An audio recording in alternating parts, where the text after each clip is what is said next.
you guys. Guys, buckle up. Are there seatbelts on these chairs? If you have them, you need to put them on. If you got shoulder harnesses, you're going to put those on. Because when I got to make the speaker lineup, I wanted to, so I could like not say anything and you guys would think it was great. And the person that I chose to speak was Jemima, because I have heard her speak before, and she brings absolute fire to the stage, guys. Her energy is contagious. Please welcome to the stage, Jemima Jones.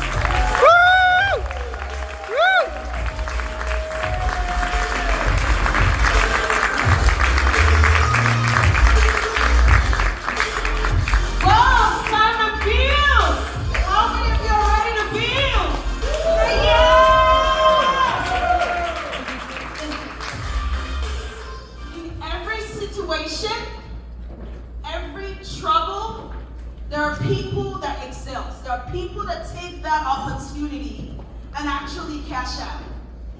During the pandemic, when it hit, there was a lot of fear. The entire world was gripped with fear. A lot of people died, not because of COVID, but because of depression and fear. I can tell you today that fear killed a lot of businesses. People lost faith. My dear fellow EXP agents, I'm here to tell you that NAR settlement is another COVID for realtors. Yeah. NAR settlement is another COVID coronavirus for realtors. Now the question is, are you going to be among those people that would allow your business die for fear? Are you going to be among those people that would give up even before the 17th? Or are you going to be among those people that will leverage this and see it as an opportunity, just like the companies leveraged coronavirus, pandemic, and the pharmaceuticals cashed out?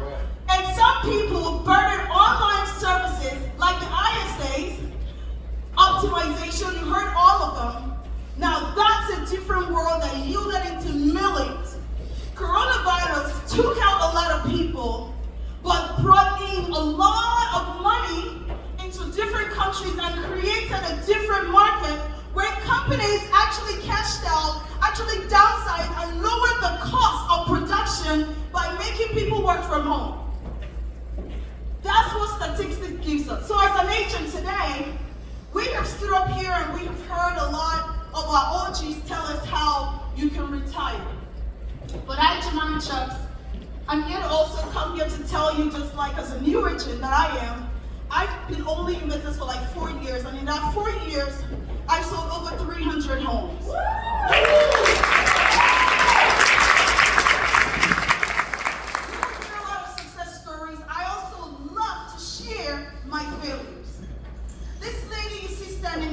I got into real estate in the pandemic. 2020, it was the wrong time to get into it. No, that's not what I saw. I saw opportunity. I saw opportunity because people were running. I'm from Delaware, and shout out to my Delaware folks. Woohoo! People were running from New York, other states to come into Delaware. Because we pay, our taxes are very low. So that was the perfect time for me to get in. And you know, as soon as I got my license, before I even got my license, guess what? Now I've sold 300 homes, but I failed this exam 3 times. 3 times! I have never failed an exam before. Never. So when I failed 3 times, I almost gave up. But my husband, my partner said, no, I don't know you to be a failure. You're gonna go back to that school, you're gonna do it again. And you're gonna keep doing it until you get that license. Now you hear a success, but no, this is a failure. I failed 3 times, but then I passed. As soon as I passed this exam and I was excited to get in, then the news says there's coronavirus. I said, no way. Then there was a shutdown. I said, no way, we're doing this. And they shut down the entire United States. Just right when I was ready to get started. As God may have it, in May, it began to open up a little. I went out there in the middle of the pandemic. I went out there and I said, it's either I succeed or I succeed. No, it's not either I succeed or I fail. No, no, no. There is no failure in my dictionary.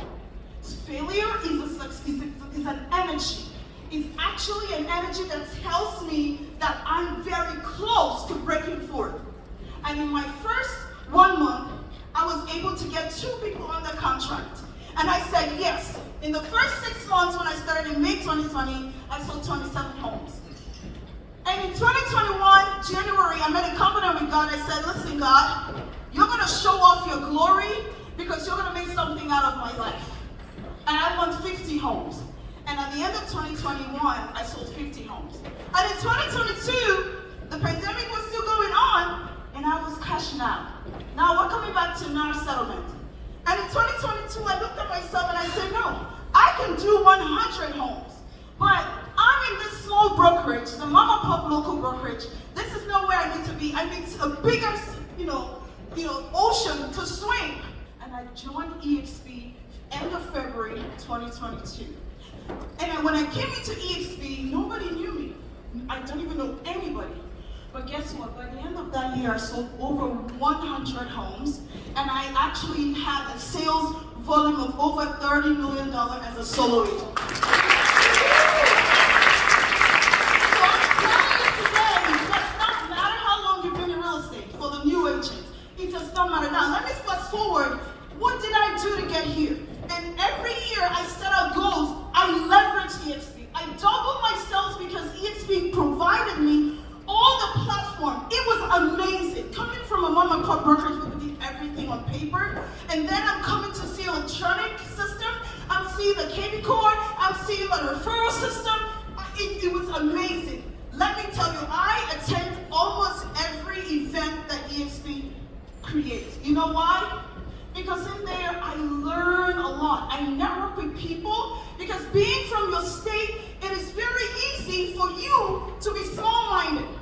It's very easy for you to get comfortable. But then when you come out, like events like this, you meet people that are OGs, people that are really doing it, then that inspires you. When you go back, you are completely different. You begin to see opportunities in every failure. So today, I'm telling you that NAR association, or our association, actually has settled. But you as an agent, how are you going to get paid? I'm going to break it down. Your commission is very important. And I'll talk about leveraging EXP to get your commission. The big questions that we don't want to face is, why do I pay you? Why do I have to pay you? It's all about what you have in here. Your experience and your confidence. Now, this is time that you pull your portfolio out. This is time that you leverage EXP. How many agents? It doesn't matter if you haven't sold one house. It's time that you leverage your broker. You join the groups.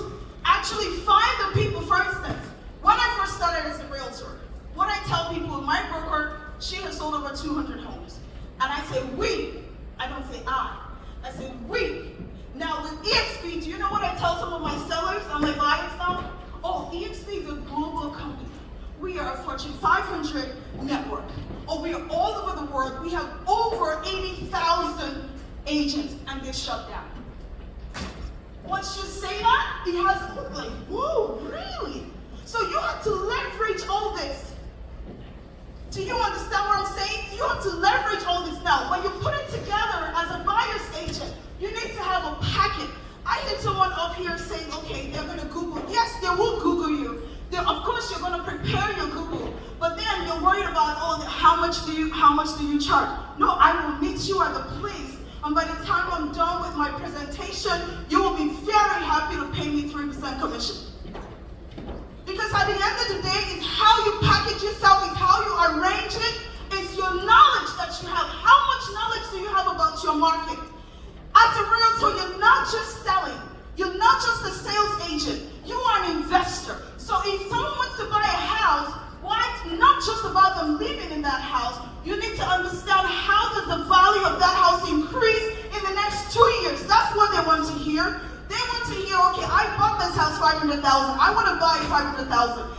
Jemima will tell you, listen, what I'm seeing here from the value of this house in the next 2-3 years, this house will be worth $650,000. That's why you should buy it. The reason why you shouldn't buy this house is you give those reasons. That market knowledge, the market knowledge you have, that's what stands you up. After your presentation, you were talking to a buyer and giving them real estate education, the importance of investing, not just them buying a luxury home. That a home is an investment for their children. They can leverage and cash out. Now you need to build a network. I'm going to wrap up. What is your network? How you can thrive in this market to get your commission as a buyer's agent is because you will build your network. Your lenders should be your partner.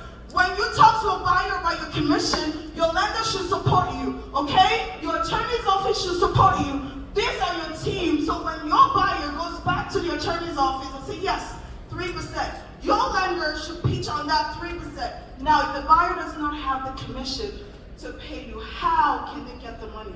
You will tell your buyer, you will put that on top of your offer.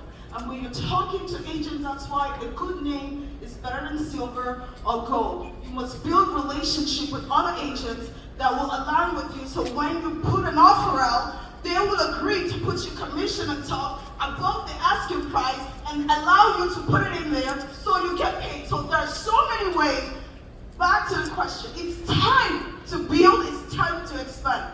Are you going to be that agent that will lose their license, hang their license, or give up during this coronavirus of mass settlement? Or are you going to be that agent that will cash out? So today, I want you to stand on your feet. Stand on your feet. Stand on your feet as we wrap up. I want you to practice something and look at your neighbor. And you're going to speak into their life as I'm going to speak over you, and you'll speak to that neighbor. You say, look at your neighbor. In this season, look at them, point at them. In this season, we are going to cash out. We're not going to give up.